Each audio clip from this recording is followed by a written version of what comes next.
5-7 acre जमीन होती, 4 acre जमीन समाजाच्या या लढ्यासाठी त्यानं फुकली आणि आज स्वतःचा देह सुद्धा ठेवण्याची तयारी त्या माणसानं समाजासाठी ठेवली। उद्या भविष्यात जर त्यांचं काही बरं वाईट झालं तर येणारी पिढी आपल्या फोटोवरती थुकल्याशिवाय राहणार नाही। नालायकांनो, तुम्ही त्यावेळेस काय करत होते? एवढा इमानदार माणूस जो स्वतःच्या जीवाची पर्वा न करता समाजासाठी झगडतोय, अशा माणसाच्या पाठीमागे तुम्ही का उभं राहिले नाही? हा प्रश्न येणारी पिढी आपल्याला विचारू नये। म्हणून एक जागृत मराठा म्हणून आपण जरांगे पाटलांच्या पाठीमागे ठामपणे उभं राहिलं पाहिजे आणि बाहेर झालेल्या या राज्य सरकारला, केंद्र सरकारला, या महाराष्ट्रातल्या मराठा समाजाची ताकद आता प्रचंड संख्येने आपल्याला दाखवून द्यावी लागेल। मी हे सगळं पोट तडकीनं बोलतोय, बांधवाला वाईट वाटू देऊ नका, पण आज इतर कुठल्या समाजाच्या बाबतीत असं घडलं असतं तर लाखोच्या संख्येनं लोक सातत्यानं आंदोलनात उतरले असते। आपण जत्रेसारखं करतो, जत्रेत काय राहते? एवढा बताशीच्या पलीकडे काही नसते। एका दिवशी नंतर दिवशी माणसं गोळा होतात, हजारांना जमा होतात, तर फिरला येणार समजा माणसं त्याच्या घरात एवढ्या बताशी घेऊन जातात, पुन्हा ते माणसं कधीच एकत्र येत नाही। मराठ्यांची ही जत्रा नाही, मराठ्यांचा हा एल्गार आहे। ज्यावेळेस आंतरराष्ट्रीय सराटीला 2-2.5 कोटी मराठा समाज ज्या अर्थानं जमा झाला, ती मराठ्याची जत्रा नव्हती। एवढ्या बताशावर खुश होणारे मराठी नाहीत, ते कायमस्वरूपी जोपर्यंत या महाराष्ट्रातल्या मराठा समाजाला कुलबी सर्टिफिकेट भेटून सरसकट ओबीसी मध्ये 50% आतलं आरक्षण मिळणार नाही, तोपर्यंत आपल्याला सातत्य ठेवावं लागेल। तोपर्यंत आपल्याला जरांगे पाटलांच्या पाठीमागे ठामपणे उभं राहावं लागेल। आपल्याला काय करायचं बांधव? गेल्या 3 दिवसापासून मागे 19 दिवस त्यांनी कठोर वामन उपोषण केलं। लेकरा बाळाचं तोंड पाहिलं नाही, शेतीत काय चाललंय ते पाहिलं नाही, घरात तेल मीठ आहे का ते पाहिलं नाही। एवढा सगळा प्रचंड त्याग कुणासाठी केला? उद्या होऊ नये, त्यांना पस्तावा वाटू नये, कोणा नालायकासाठी मी एवढं त्याग केला ना, ते एकत्र यायला सुद्धा तयार नाही। म्हणून एकत्र जमलेली गर्दी पांगवायचं सरकार वाट पाहत आहे। आता सरकारला सुद्धा आपल्याला दाखवून द्यावं लागेल की मराठ्यांची गर्दी जोपर्यंत पांगणार नाही, जोपर्यंत मराठा सरसकट कुलबी प्रमाणपत्र मिळून ओबीसीचं आरक्षण मिळणार नाही, तोपर्यंत हे मराठे हटणार नाही। आणि मराठ्यांची व्याख्या काय? मरेल पण हटणार नाही त्याला मराठा म्हणता, आणि जे हटतील ते मराठाच नसतील, ही गोष्ट आपण सातत्याने लक्षात घेतली पाहिजे। तुम्हाला आठवत असेल, पंजाब हरियाणाच्या शेतकऱ्यांनी दिल्लीमध्ये प्रचंड मोठं आंदोलन केलं। सरकारला वाटलं 15 दिवसात कटाळतील, महिन्यात कटाळतील, 4 महिन्यात कटाळतील, 6 महिन्यात कटाळतील, वर्षात कटाळतील। 1.5 वर्ष त्या शेतकऱ्याने संघर्ष केला केंद्र सरकारसोबत। तेव्हा कुठं कृषी कायदे मोदीला वापस घ्यावे लागले। मोदींच्या आयुष्यात कुठलाही कायदा त्यांनी राजकीय आयुष्यात केला तर तो परत कधीच घेतला नव्हता, पण ते शेतकरी एवढे जिद्दी होते। 1.5 वर्ष ते नॅशनल हायवेवरती बसून राहिले। तुम्ही विचार करा, आपल्याला जमिनी किती येतात? 5-10 एकर, एखादा लय मोठा शेतकरी असला तरी 20 एकर, 100 एकर त्या शिकायला जमिनी आहेत।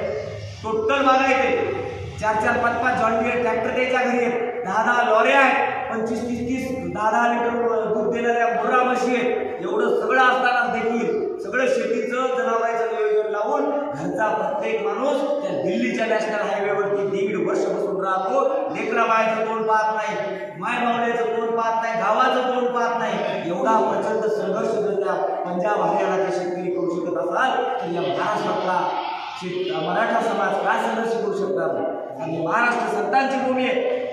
350-400 वर्षापूर्वी या महाराष्ट्रामध्ये दीनदलित गोरगरिबांचं, शेतकऱ्यांचं, कष्टकऱ्यांचं स्वराज्य निर्माण करणाऱ्या छत्रपती शिवाजी महाराजांची ही भूमी आहे। बरे झाले देवा पूर्वी केलो नाही तर दंभेचे असतो मेलो असं म्हणणाऱ्या राष्ट्रसंत तुकाराम महाराजांची संतांची भूमी आहे। आणि या संतांच्या भूमीतला मराठा देखील एवढ्या ताकदीनं जोपर्यंत या महाराष्ट्रातल्या मराठा समाजाला सरसकट कुलबी प्रमाणपत्र मिळून 50% आत ओबीसी आरक्षण मिळणार नाही, तोपर्यंत देखील हा महाराष्ट्रातला मराठा समाज हटणार नाही। आता आपल्याला शिवाजी महाराजांच्या काळातल्या प्रमाणे करावं लागेल, कुलबी करावी लागेल, शेती करावी लागेल, पण ते करत असताना समाजाचा जो आरक्षणाचा संघर्ष चालू आहे, घरात जर 2 माणसं असतील, एका माणसानं बाकी पुरा पसारा पाहायचा आणि एक माणूस आता आंदोलनात उतरला पाहिजे, तोपर्यंत आपल्याला न्याय मिळणार। बांधवांनो, या महाराष्ट्रात सगळ्यात मोठा समाज आज मराठा समाज आहे। जवळपास 5 कोटी मराठा समाज आहे, पण दुर्दैवानं आपल्यात सातत्य नाही। अगोदरही लाखोचे मोर्चे निघाले, अगोदरही प्रचंड आंदोलनं झाली।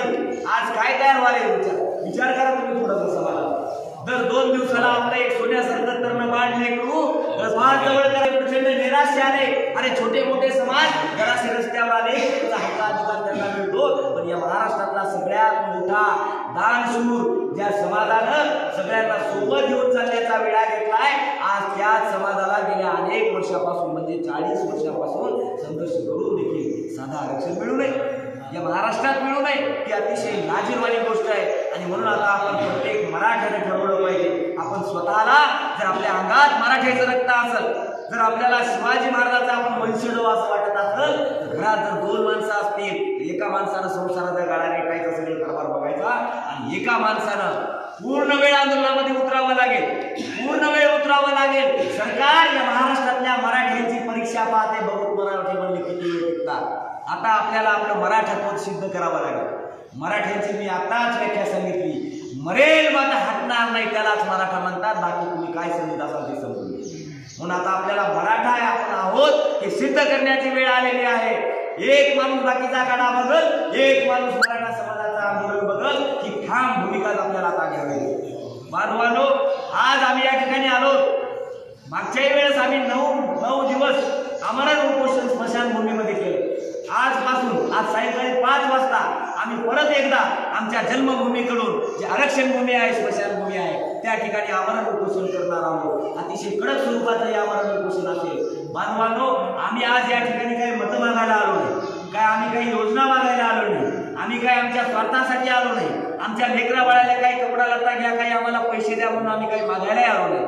आज आम्ही समाजाला, समाजाच्या फायद्यासाठी, समाजाच्या लेकरा बाळाचा उद्धार होण्यासाठी, समाजासाठी हात जोडायला आलो. बांधवांनो, कृपा करून आता आपल्याला आंदोलनात सातत्य ठेवावं. आपल्याला आता इरून चालणार नाही. आपले सोन्यासारखे तरणे बाण 20-20 वर्षाचे लेकरं त्याच्या ओटावरचं दूध वाढलं नाही.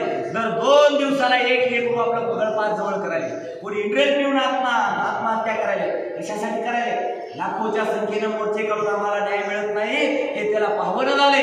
त्याच्या मनात प्रचंड निराशा निर्माण व्हायली आणि त्याला आता वाटायले आपला समाज जागा नाही, एवढं पुढे आपल्याला काही न्याय मिळणं. आणि या निराशेपोटी सोन्यासारखी आमची 20-20 वर्षाची लेकरं स्वतःचा जीव त्यागायले. आपण तर खाऊन पिऊन दिलं यात आपल्याला काही उपाशी राहायचं नाही.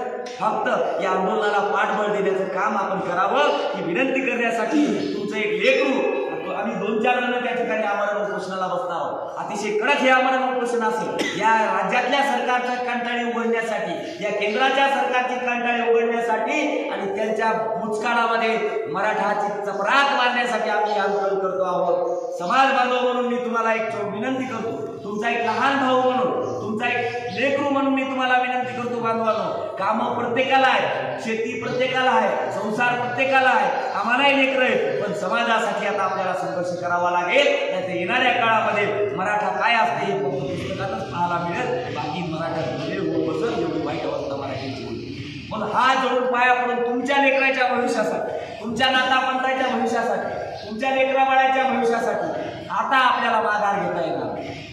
आता आपल्याला माघार घेता येणार नाही. आज सायंकाळी 5 वाजता आम्हाला त्या कर्मभूमीमध्ये पाठवण्यासाठी, आम्हाला त्या आरक्षण भूमीमध्ये संघर्ष करण्यासाठी पाठवण्यासाठी हात जोडून तुम्हाला विनंती आहे. बहुसंख्येनं, जेवढं संख्येनं ताकदीनं आपल्याला येत आहे तेवढं आपण यावं आणि सातत्यानं या आंदोलनात जे काही आदेश आपल्याला जरांगे पाटलाकडून मिळणार आहे ते आदेश आपल्याला आता पाळावा लागेल समाजाच्या हक्कासाठी. एवढंच या ठिकाणी बोलतो आणि रजा घेतो. जय जिजाऊ जय शिवराय.